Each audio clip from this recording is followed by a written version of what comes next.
Welcome to The Explainer, everyone. Today, we're breaking down a truly dramatic 2026 World Cup matchup that went down in Houston. You know, there's really nothing quite like the electric atmosphere of a World Cup knockout game, right? Especially when one of the host nations takes the pitch. But as we saw in this one, passion and home field advantage, well, they can only take you so far against a tactically disciplined opponent. So, let's dive right into the anatomy of this fascinating victory. It's kind of the ultimate tactical mystery, isn't it? How exactly do you walk into a stadium completely filled with roaring fans cheering for the co-hosts, absorb all that incredible energy, and systematically dismantle them right on their home turf? It takes absolute composure, a flawless game plan, and frankly, the ability to strike with pinpoint precision when the opponent overextends. And that is exactly what we're going to unpack today. Act 1. Co-hosts versus African champions. To really understand this match, we kind of need to view it as a three-act narrative. And like any great drama, Act 1 sets the stage and establishes the massive stakes of the clash. Okay, let's dive into this matchup. We've got Canada, coming into this tournament ranked 30th in the world. As co-hosts, they had the entire crowd behind them, but they also made 3 lineup changes, including bringing in Derek Cornelius. They were likely searching for the right combination to handle the immense pressure. Against them, we have Morocco. They're the reigning African champions, an absolute heavyweight sitting at 6th in the world. Interestingly, their head coach, Mohamed Wabi, actually stated his team had absolutely no fear of fatigue, even after going the distance in their previous match against the Netherlands. I mean, they were confident, making only a single forced lineup change. So this contrast between the underdog co-hosts and the battle-tested champions really sets our baseline. Surviving the early storm. Now, if Morocco thought they were just going to dictate the pace from the opening whistle, well, Canada definitely had other plans.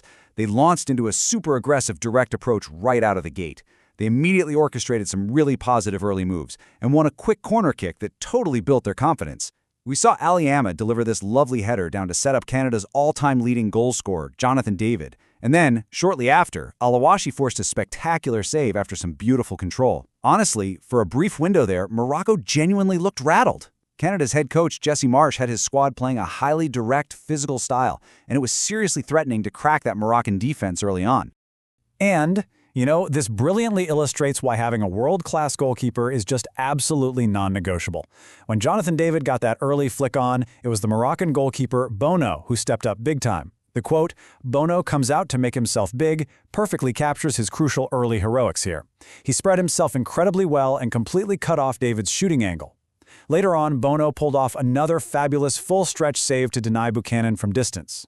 By weathering this crazy aggressive Canadian start, Bono literally laid the foundation for everything Morocco would build later in the match. Tensions and tactical fouls.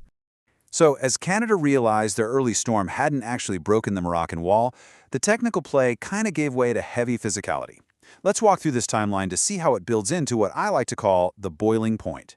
Early on, we saw Canada's Buchanan take a tumble looking for a call, right under the assistant referee's nose. When he didn't get it, boom, he immediately committed a hard foul.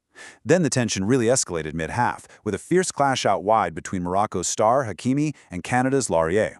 The play was practically over, but Hakimi pushed Laurier and actually earned himself a yellow card from referee Michael Oliver. Even Morocco's young, controlling midfielder, 18-year-old Elkanous, found his attacking game completely stifled by the Canadian setup. That led to some really visible frustration and late challenges. Morocco was absorbing Canada's energy, sure, but it was turning the game into an absolute physical battle. Act 2. The set-piece breakthrough. Right when the game threatened to devolve entirely into just a messy sequence of fouls and frustrations, we hit a massive turning point. This is where meticulous tactical planning paid off on the biggest stage. Let's deconstruct Morocco's opening goal here. This wasn't some lucky bounce, it was a fatal concession by Canada and a true tactical masterpiece by Morocco.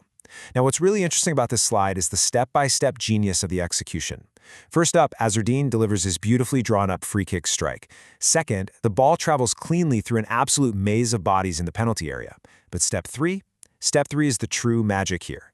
Sofiane Rahim executes a flawless dummy. He makes a heads-up play to purposely let the ball travel right through his legs without making any contact at all. That subtle move completely froze the Canadian defense and the goalkeeper, allowing the strike to just find the back of the net. Morocco takes the lead, and it fundamentally changes the entire dynamic of the match.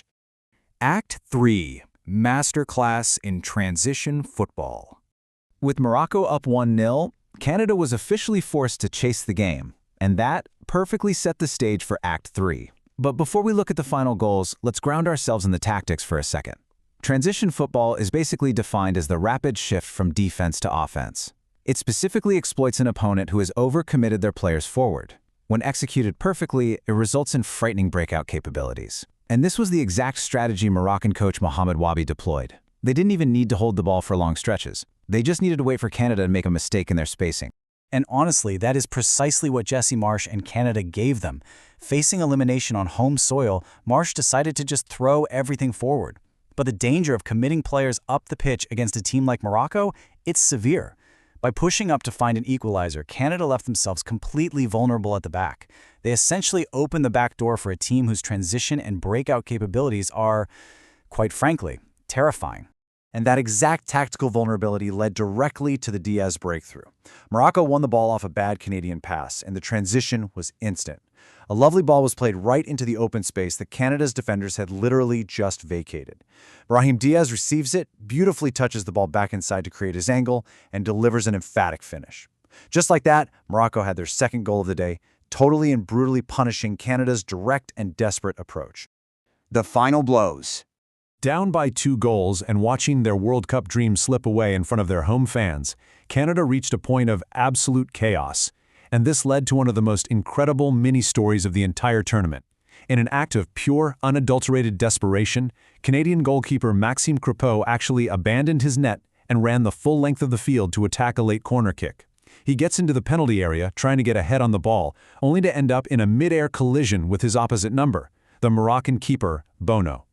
Bono bravely punches it away, beating Crepeau to the ball. And then, Crepeau has to sprint the entire length of the pitch backward just to get back in goal. It's an incredibly rare sight to see 2 goalkeepers clashing in the box like that. But man, it perfectly symbolized Canada's frantic, empty net desperation. So, with Canada completely disorganized at the back, Morocco decided to, as the commentators said, put the gloss on it.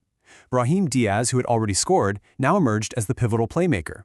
On yet another blistering transition breakout, Diaz pushes forward, Sofiane Rahim brilliantly peels off to the back post, completely away from the ball, leaving himself wide open. Diaz delivers a pass with absolutely perfect weight, and Rahim finishes cleanly to seal the game. Keep in mind, Rahim would actually come into the game to replace Morocco's big star striker Ismail Sabari, who had battled hard all night. Rahim stepping up to deliver the final blow, it was just the ultimate exclamation point on this whole tactical exhibition. Marching to the quarterfinals. And with that beautifully orchestrated final goal, the story of this match was fully written. For the co-hosts, Canada, despite the roar of the home crowd and that intense early aggression, the final tally on the score sheet was a devastating 0. But for Morocco, it was a resounding, totally dominant 3. They absorbed the pressure, utilized set-piece brilliance, and delivered an absolute masterclass in transition football to completely dismantle the hosts. So, the crucial point is this. The Atlas Lions are officially the first team to book their place in the quarterfinals of this World Cup. 4 years ago, they were a beautiful surprise, right? Well, today, they proved that was merely an introduction. They are now packing their bags and moving on from Houston to Boston, where they'll be awaiting a massive high-stakes clash against either France or Paraguay. Which leaves us with one final provocative question to ponder as we look ahead. If a fired-up co-host, playing right on their home turf, couldn't withstand Morocco's lethal transition game, can anyone waiting for them in Boston actually stop them? It's going to be absolutely fascinating to watch. Thank you so much for joining me for this explainer, everyone. Keep analyzing, keep enjoying the beautiful game, and I will catch you next time.